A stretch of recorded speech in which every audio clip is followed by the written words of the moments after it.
La Sociedad Española de Radiodifusión presenta... Ser... ¡Viva la radio! Podcast.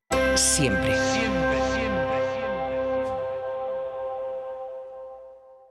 La colina del loco. La radio que inventó Quintero. Pedro, imagínate un muchacho de pueblo que un día cae en el sofá del psicoanalista. Y de ahí se le ocurre, en vez de hablarle a un señor que le escucha desde atrás, hablarle a los oyentes. Y eso se convierte en su terapia personal nocturna. Pasan 4 años y él se convierte en el loco de la colina de verdad y vuelve al sofá del psicoanalista. ¿Eso puede ser una historia? Es una historia. No puede ser, lo es. Y es la historia de Jesús Quintero, el comunicador que convirtió la noche radiofónica en un espectáculo intimista lleno de música, poesía, silencios y, sobre todo, verdad. Yo soy Andrea Quintero, su hija, y vengo a contaros la historia del loco y acompañaros de vuelta a su colina. Cuando pienso en mi infancia con mi padre, en aquella casa sevillana con vistas a la Giralda, una de las imágenes que más nítidamente viene a mi memoria es el caos ordenado de aquellas infinitas estanterías que cubrían toda la pared. Estanterías abarrotadas de carpetas llenas de vidas, de historias y de realidades distintas.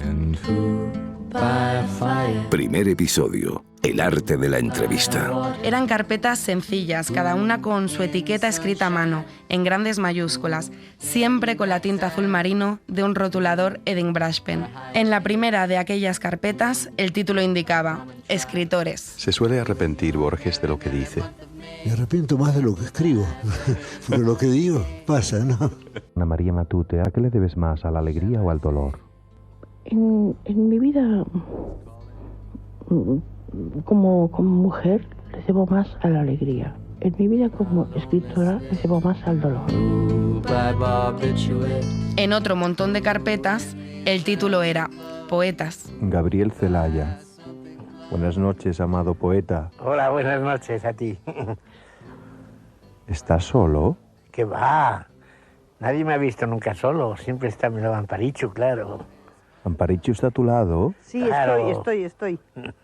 Está ahí dispuesta. No tan dispuesta, porque lo que no tienes derecho es a tener a unas personas de esta edad, de esta dignidad, y no me meto con el gobierno a estas horas.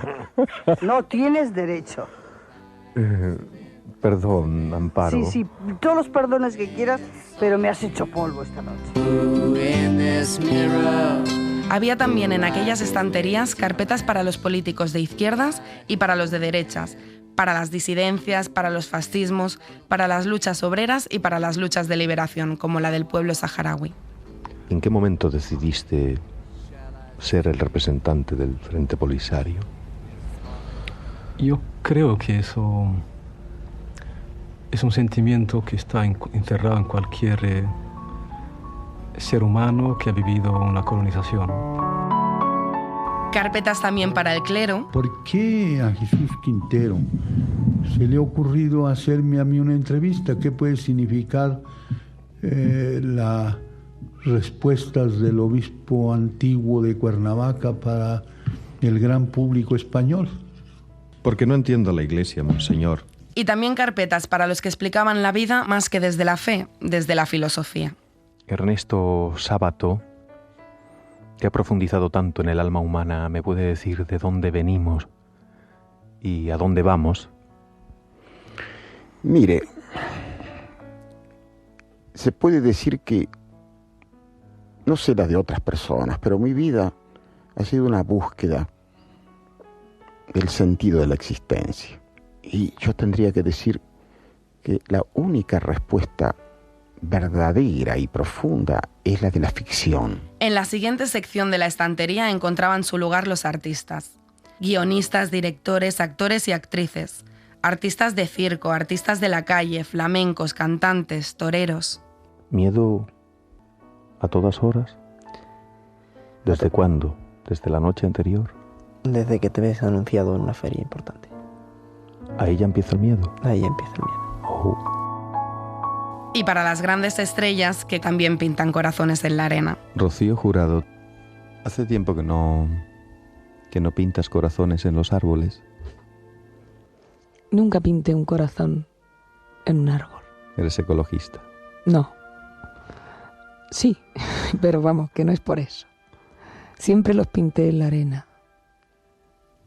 ¿Paseas todavía por la arena recogiendo conchas? Sí. Y es una de las cosas que más me gusta. Un atardecer en Chipiona. Porque es en Chipiona donde me gusta pasear, en la arena. Hay muchas playas muy bonitas que conozco, pero solamente en Chipiona, en la orilla de mi mar, de mi playa, es donde me encuentro. Y ahí sí me gusta pasear. Me gusta mirarte. Y a mí mirarte a ti. En definitiva, había lugar en aquellas carpetas para las personalidades más diversas, desde el presidiario... O si fueras el peor enemigo del Lute, ¿qué dirías de él? La verdad es que durante mucho tiempo mi peor enemigo seguramente fue el Lute. Eleuterio Sánchez es otra cosa, es el hombre pues que nace como nacen todos los niños. Peores circunstancias, pero vamos, en definitiva era eso, y soy eso. Hasta la aristócrata. Señor Duque de Alba, ¿cuánto tiempo y qué trabajo me ha costado esta entrevista? Pero es mucho más hermoso reunirse después de una tenacidad que después de una victoria al primer asalto.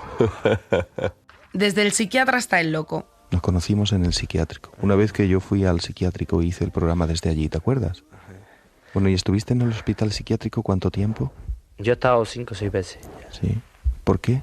¿Qué te dicen que tienes? Esquizofrenia.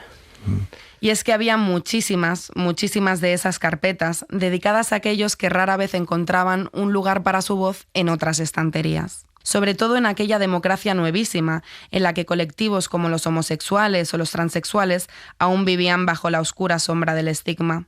Es el caso de la artista Manolita Chen, la primera mujer transexual que fue madre en España y una de las precursoras de los derechos para las personas LGTBI. He sufrido mucho, Jesús. He sufrido bastante porque no sé lo que yo era para los demás. Que solamente te traten como para una prostitución. Entonces me dolían estas cosas. Que yo no fuera esa persona, porque jamás nadie en mi mundo ni en mi vida puede decirme cara a cara que he sido la puta. Yo he sido una persona trabajadora, luchadora totalmente, y lucharé por mí y por los demás.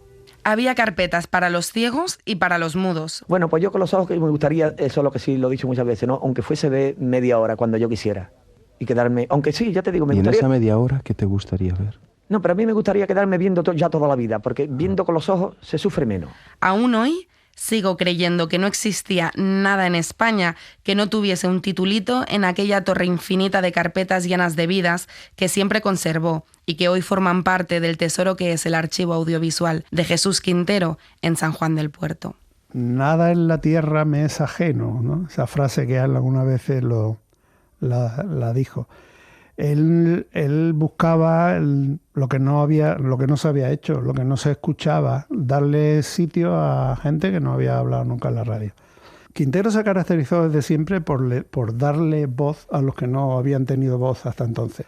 Era una obsesión. Ese era Javier Andino, documentalista del Loco de la Colina en la SER. Él nos ayudará a entender, a lo largo de esta serie documental, los elementos con los que Quintero revolucionó la radio nocturna de los 80, como la elección de los protagonistas. Llegaban a través de las cartas, de los contestadores y demás, gente que era muy sugerente. Y luego Quintero estaba todo el día en la calle.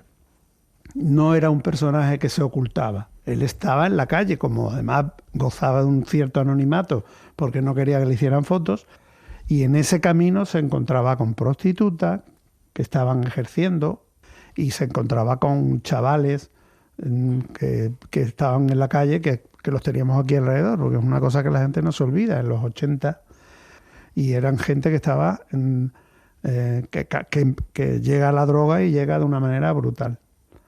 Y entonces él a toda esa gente no la escondía, al contrario. Él no huía de la realidad. María, buenas noches. Hola, buenas noches. ¿Qué edad tienes? Acabo de cumplir 18 años.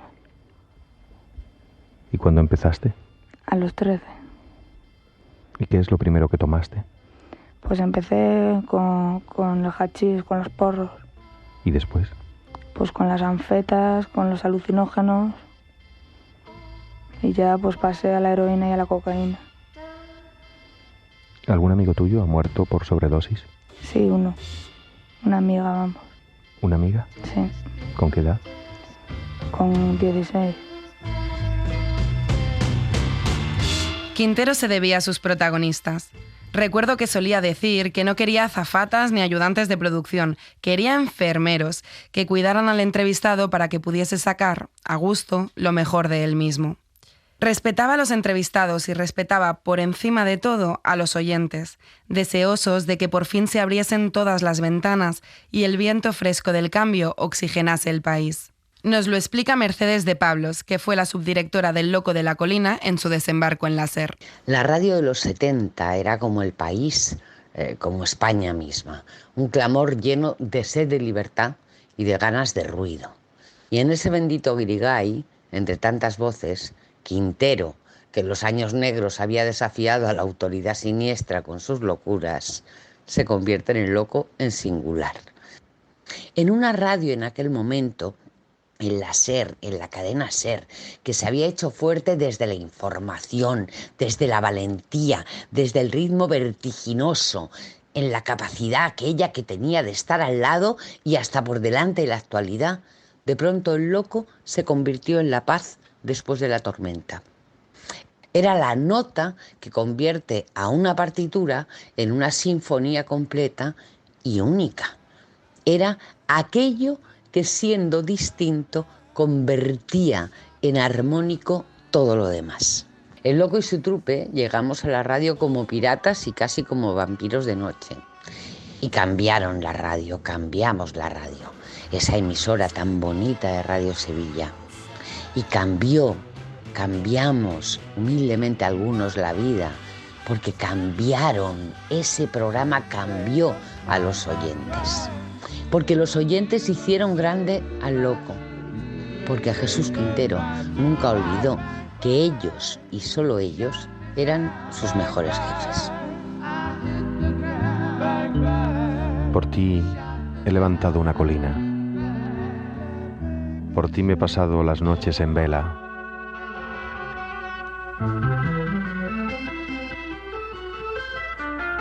Por ti me he quedado afónico.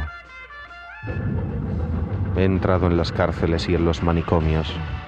He bajado al infierno por ti. Por ti me he inventado un mundo.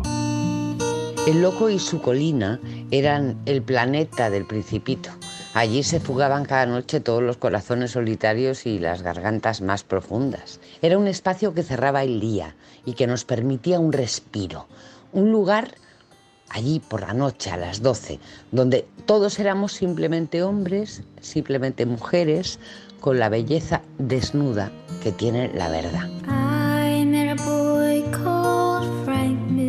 Y con esa verdad atravesó a millones de oyentes, muchos de los cuales se han convertido en reconocibles voces de la radio y la televisión actuales, como Juan Carlos Ortega. No recuerdo cuándo fue la primera vez que yo escuché hablar de Jesús Quintero, porque en el fondo no recuerdo una parte de mi vida en la que yo no supiera quién es. Sí recuerdo, y mucho, las veces que lo escuchaba con la radio debajo de la almohada, lo cual es un tópico ya, pero un tópico lógico, porque así escuchábamos la radio antes. Y descubrí con él algo que me sorprendió. Y es que yo estaba acostumbrado a que en la radio los locutores entrevistaban artistas, hasta que con él descubrí que el que entrevistaba era el artista, que él era el artista y entrevistaba a otros artistas o a otras personas que no lo eran. Es decir, que con él descubrí que en la radio, además de hacer periodismo, se podía hacer arte. Y él lo hizo y él inventó el arte en la radio. O como Antonio Yélamo, actual director de la SER en Andalucía, que descubrió a Quintero como oyente durante sus noches de estudiante en Madrid, mucho antes de que se convirtiese en El Loco, en programas como Ciudades, El Hombre de la Roulotte o Estudio 1518. Estábamos ante un fenómeno de la radio. Desde muy joven uno percibía ya que eso era diferente. Él era un innovador en el ámbito de la comunicación y eso hay muy pocos que lo han conseguido. Hay gente que tiene alma, que transmite, que comunica, pero él transformó la manera de hacer radio e innovó y exploró nuevos caminos, ¿no? Se habla del silencio, pero hay que ver también lo que hay detrás de ese programa. El estudio, la composición musical, la realización sonora, la elección de los personajes. Él creó un clima muy específico, muy de cómplice con el oyente. Eso es innovar en aquel momento y eso ya de por sí enganchaba y impactaba en la audiencia. El programa de El Loco de la Colina te llegaba no con información sino con emoción. No era habitual que en mitad de una entrevista se recitara un poema. Eso se hacía continuamente. O que en mitad de una entrevista se metiera una música de fondo, una cama musical que finalmente se subía arriba. Ese tipo de realización se estrena en la radio de alguna manera en aquella época y con programas como el de Jesús Quintero. La primera vocación de mi padre había sido ser actor, y más que un programa de entrevistas, El Loco de la Colina era un espectáculo teatral que se improvisaba cada madrugada. El Loco era el personaje que creó para interpretarlo, con el que se terminó mimetizando, y el argumento eran los recuerdos, las ideas y la verdad del entrevistado, que fluían con libertad sobre la música y el silencio de su escucha. La verdad era la excelencia, lo mejor, nunca enemigo de lo bueno. El sonido más limpio, la música más bella, el silencio más puro, la pregunta imposible, la respuesta más honesta, la risa más desahogada y alguna lágrima. Carta de un homosexual al loco. Querido loco, yo también soy un loco que diariamente te escucha y después de haberlo pensado muchas veces, te escribo rogándote que me ayudes, loco amigo, y no me rechaces. Soy un homosexual desesperado y sin ilusión por nada. Asumo desde hace tiempo mi homosexualidad y nunca me he sentido marginado por la sociedad, pero sí me siento marginado por otros homosexuales que solo desean mi cuerpo y sin quererlo me van convirtiendo en una prostituta. Loco, yo nunca he buscado el placer por el placer. Sé que para una persona como yo he querido encontrar un hombre. Los medios de comunicación están cerrados, pero déjame decirte al menos que nosotros también somos seres humanos y que este ser humano que te escribe se muere lentamente cansado de su cuerpo y de que solo su cuerpo sirva para ser prostituido. ¿Qué le dirías tú, Elena? A este chico que te escribe, pues mira, yo ahora mismo estoy conmovida. Estoy muy conmovida porque está diciendo la realidad. Porque yo he vivido eso que está él diciendo ahí. Ese objeto que sirve no más que para el momento. Lo que él no quiere. El guión del programa no llegaba más allá de los 5 primeros minutos. Es decir, quedaba claro cómo arrancaba el programa, pero a partir de ese momento era una improvisación, como una improvisación de jazz, en la que Jesús tiraba de la cuerda haciendo preguntas de un determinado nivel o leyendo cosas y Honorio Pinillos colocaba la música adecuada para eso que estaba ocurriendo allí. ¿Cómo se hacía? Mágicamente. Lo que sí ocurría durante el programa es que estábamos todos como conectados con lo que estaba pasando. Honorio Pinillos era el artista que se ocupaba de la realización sonora. Éramos como pintores, artistas, que nos enfrentamos a un lienzo en blanco. La sintonía de Pink Floyd era la primera capa, el fondo. Luego llegaban los trazos, es decir, la voz, las reflexiones, trazos. La música, los colores. La poesía, pinceladas. 3 horas de programa. Un programa y un cuadro invisible. Aquí se creaba un ambiente especial y se hacían efectos muy especiales, como lo de freír un huevo frito en el estudio, o la ceremonia de los pájaros, de los canarios. Como estos. Tenía 5 o 6 canarios maravillosos en una jaula especial que se tapaba con un trapo azul, y cuando él quería escuchar los canarios, en vez de meter un disco de canario, que es lo que hubiera hecho cualquiera, no, se levantaba el trapo y el Newman se ponía en marcha, y entonces escuchábamos claro, con la luz que había, que se le ponía un flexo para los canarios, es decir, había un propósito escenográfico para crear un ambiente en el plató que trascendiera mucho más allá del espacio del estudio. Ese estudio de Radio Sevilla que Quintero convirtió en un mito para los que entonces ya hacían radio, como Carlos Herrera. Procuraba siempre hacer el programa en su gran estudio del piano blanco, porque aquello parece que daba como más importancia. Y sobre todo para ver si se me pegaba algo de ese genio del tiempo, que era Jesús. El que decía sin necesidad de hablar. Solamente con el ritmo de la respiración entendías a veces algunos estados de ánimo. Era el gran creador de ambientes, el gran creador de situaciones y de atmósferas, y el que manejaba muy bien la palabra justa. O más bien, la pregunta justa. Sor Cristina, ¿ha conocido fuera de ahí, de ese convento, el amor humano? ¿Se enamoró de algún hombre? ¿Se puede prender algo en la cárcel? Elena, ¿te ha amado alguna mujer? ¿Qué actitud adoptas ante un machista? Ante un insolente machista. ¿Tú crees que la prostitución debiera ser legal? José, ¿qué se siente de verdad cuando brinca por dentro el relincho del caballo? ¿Tú eras ya libre cuando llegó la libertad?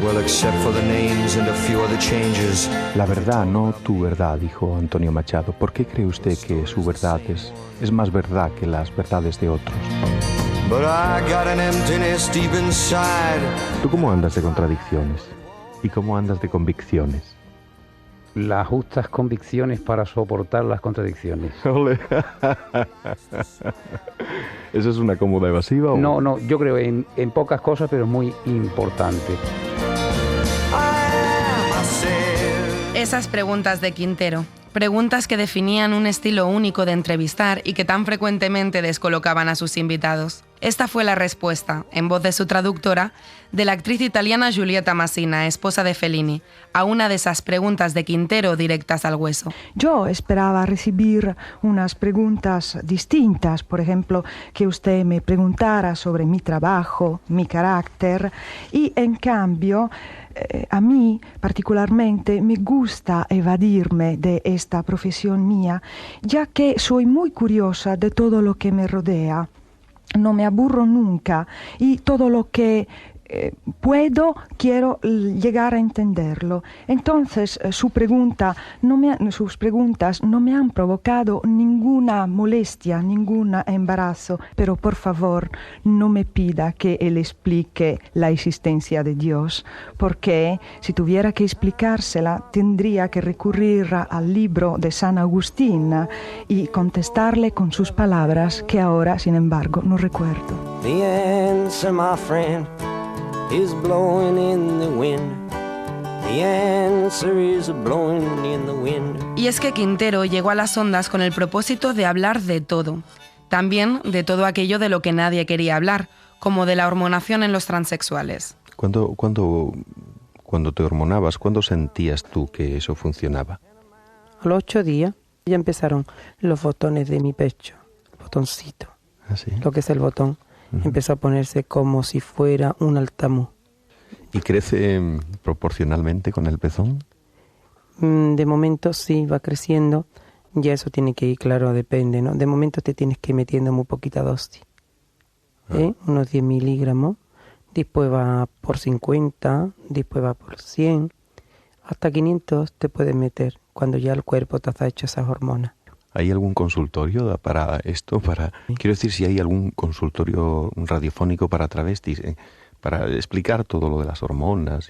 Debía de haberlo. ¿Verdad? Sí, porque tiene su encanto, ¿no? ¿O tú cómo lo ves? A mí me parece que tiene mucho encanto. Tiene su encanto, para mí tiene su encanto además. Somos personas que luchamos por perfeccionarnos ya completamente. Y también para hablar de lo que todo el mundo hablaba, pero desde una perspectiva nueva, como en esta conversación con la entonces jueza Manuela Carmena. Dicen que tenemos unas leyes muy, muy hermosas, pero en ninguna aparece la palabra amor. Pues no, en ninguna. Yo creo que no hay ninguna ley, fíjate, que mencione la palabra amor. Sería curioso saberlo, pero yo creo que no hay ninguna. Qué mal rollo, ¿no? Pues sí, eso está mal. Qué mal rollo tienen los jefes mundiales. Sí. Es que tú sabes que yo creo que eso viene por una cosa que yo creo que es una equivocación. Y yo creo que en eso las mujeres podemos decir algo. Es que se ha pensado siempre que lo importante es lo de la cabeza. Y entonces, pues que lo del corazón, ¿no? Bueno, lo de hablar de dos partes del cuerpo está claro que es en sentido figurado, ¿no? Pero eso que siempre se dice que hay que esconder el corazoncito, que hay que aguantar el corazón, que hay que pensar con la cabeza. De cintura para arriba. Exactamente. Yo creo que lo sensible pues se ha menospreciado muchísimo, ¿no? Definitivamente en la radio del Loco no se menospreciaba lo sensible. Lo sensible siempre era el centro de su radio y de su vida, como iremos descubriendo. La buena radio es como un salvavidas que se arroja al oscuro mar de la noche para que no se ahoguen los náufragos, los que están a punto de hundirse. La buena radio acompaña soledades, ahuyenta fantasmas interiores, aleja tentaciones de suicidio, hace sonreír a los tristes. La buena radio es una mano amiga, una voz amiga. Day after day, alone on a hill, the man with the foolish grin is keeping perfectly still. But nobody wants to know him, they can see that he's just a fool, and he never gives an answer but the fool. La Colina del Loco, la radio que inventó Quintero, es una producción de Ser Podcast. Guión y locución, Andrea Quintero. Dirección, Ana Alonso. Realización sonora, Carlos Higueras, Carlos Nicolás y María Jesús Rodríguez. Producción y redes, Mariola Serrió y Gema Jiménez. Locución, título y créditos, Juan Ochoa. Agradecimientos a Juan Carlos Ortega, Sonia Ballesteros, Antonio Yélamo, Radio Sevilla, Roberto Maján, Montserrat Domínguez, Roberto García, al Departamento de Comunicación y al Servicio de Documentación de Cadena SER, a todos los periodistas que participan en este podcast y a quienes trabajaron en su equipo.